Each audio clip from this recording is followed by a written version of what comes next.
Inside Athletics comes to you this week from Arizona. We are just outside of Flagstaff, and we're here to talk to one of Great Britain's brightest stars in athletics, Greg Rutherford, who won the Olympic long jump title last summer in front of his home crowd. In fact, he was part of one of the most spectacular evenings in the history of British athletics. And I'm here with Greg Rutherford, MBE. How have you been? I'm very well, thank you. Yeah, just had a light start to the season over in Australia and just got here about a week ago. So yeah, it's not been too bad. And I had an alright first competition really. It's been a decent build. Now let's talk about August 4th, 2012.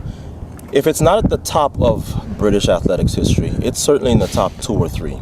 It's the night that yourself and Mo and Jess brought home Olympic gold on home soil in London. Tell me about what you recall about that night. God dear, yeah. It's a tough one to remember properly because again, first of all, you go out there, as you know, you always go out there really focused and you're trying to think about what you want to do and you want to do well.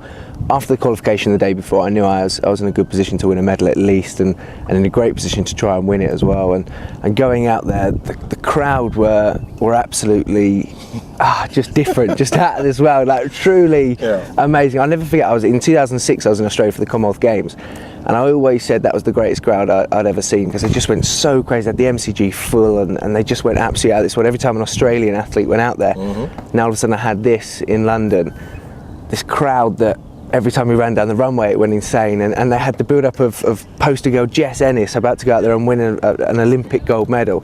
So the crowd were already in a frenzy, and then all of a sudden it happened for me as well, and it's gone even more mad. And then Mo comes along. So like the night ended up becoming, rather than remember the performance as such, just that 45 minutes of just the crowd going more and more insane, and all of a sudden me having a realisation that the one thing I'd always wanted I just achieved, and it was really hard to put that into words. It gives me goosebumps now.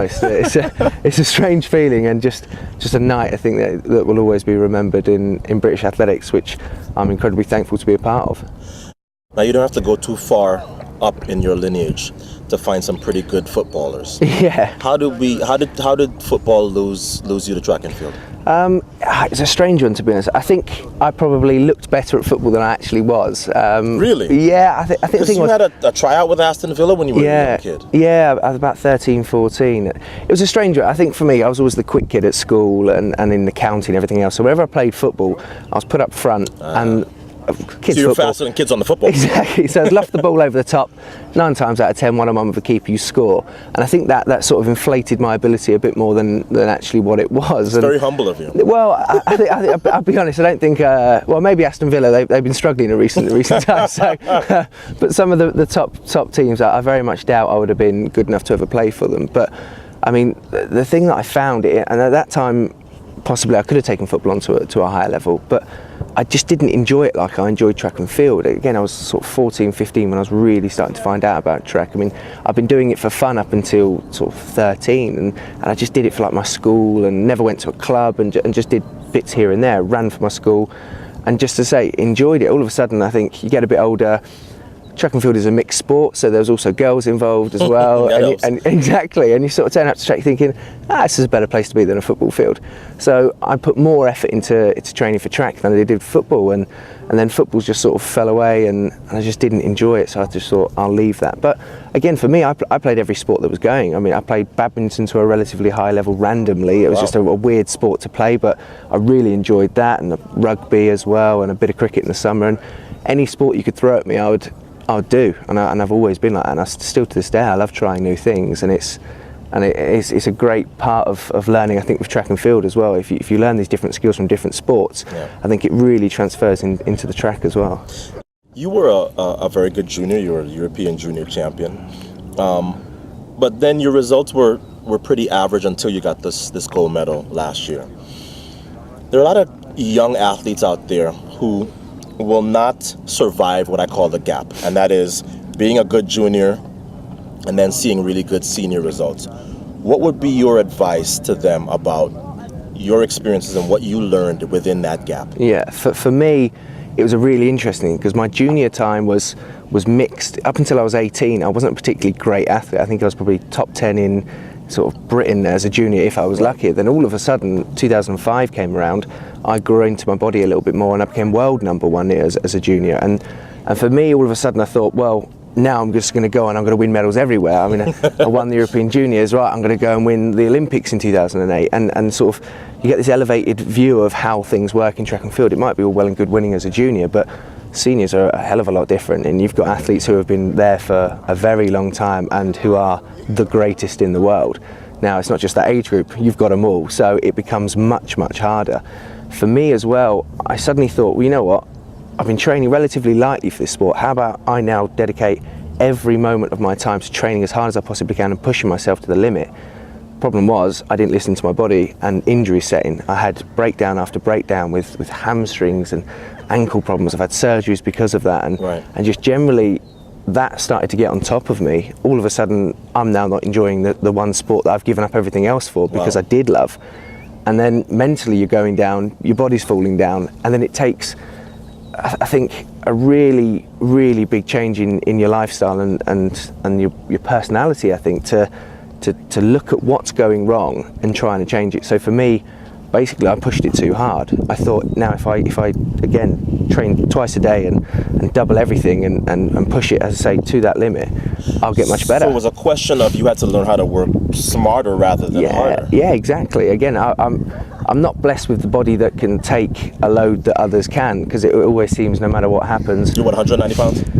Yeah, about that. Yeah. So 6'2". and for whatever reason, I can somehow jump pretty long into a sandpit, but with the body shape I've got as well, the impact taken, it hurts. Like it's not great, and no matter what technical changes you do, your body needs time to repair, and I was never listening to that. So I went from this transition of having a lot of fun as a junior and had a really great year into taking it so serious that I wasn't listening to the key part of me, which was my body. And now I've gone into a position where, discussing with Dan, we look at some days, I'll turn up to track and Dan look at me and just go, okay, it's a light day today, you're not moving well, your body doesn't look right. And you haven't recovered from yesterday's workout. Exactly, so you have to be smart about these things. Before, I'd turn up to track, I'd get on with it, I'd get it done, and all of a sudden it'd be that extra rep. I'd go, right, okay, we do an extra 100 or something. All of a sudden, pop, there goes another hamstring. And you're sort of going, this is just ridiculous, it's getting too much. And as I say, didn't enjoy it, but made a change, and then found I can love the sport again, train smarter, get better, and I've become more consistent and turn around and win medals. So that's the way you've got to be. And enjoyment's a huge factor of it. For me, I travel with a close friend of mine, Andrew Steele, and he's a mate of mine who we've been mates for a long time, and it's just good to have another person at the track. He's an Olympic semi-finalist in the 400 himself, and then to have somebody that you sort of always bounce ideas off and have a bit of banter with as well, that helps as well. You've got to be enjoying yourself at the track and surround yourself with people that you enjoy being around, and I've now luckily put myself in that position, so things have got better. Now, with your performance at the Olympic Games, your life is forever changed back home. Talking to Steve Hooker, he talked about how much he enjoys being out here in Arizona, where he can just train, be anonymous, and not have to deal with it. I imagine he's probably a little bit more popular at home than you are, but you've got to be pretty close. Could you train at home right now?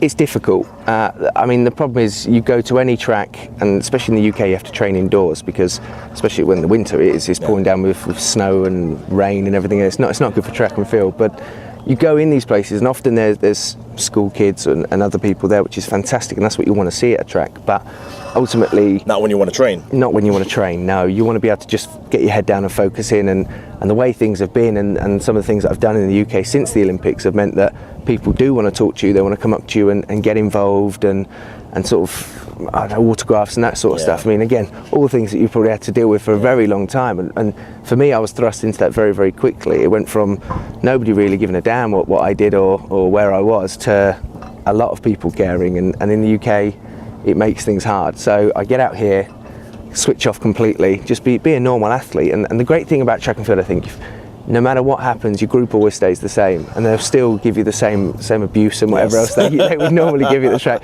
No matter what you've won and what you've done, you turn up to track to train. And we come here because nobody in America cares what happened on Super Saturday, really. I mean, a few track fans will, but in general, nobody's going to care that much. So you come here, you train hard, and and that is key, because ultimately I've got more to achieve in my career. I want to win more championships, I want to jump much further. So staying in the UK, I can't do that. So here it works better. Well, on the subject of championships, World Championships this year in Moscow, it seems to me like you're in a very convenient position. Even though you are the Olympic champion, you probably will not start those World Championships as the favorite for the world title, which to me makes you more dangerous. What are your thoughts as you head to the World Championships in terms of one, your readiness, and two, the pressure on you? Yeah, it's a great thing. I think Track and Field News didn't even put me in the top 3 to win a medal. Wow. which I found were quite interesting, and that I mean that's a good thing on one level. I mean, it's sort of saying that they definitely think I was a one-hit wonder,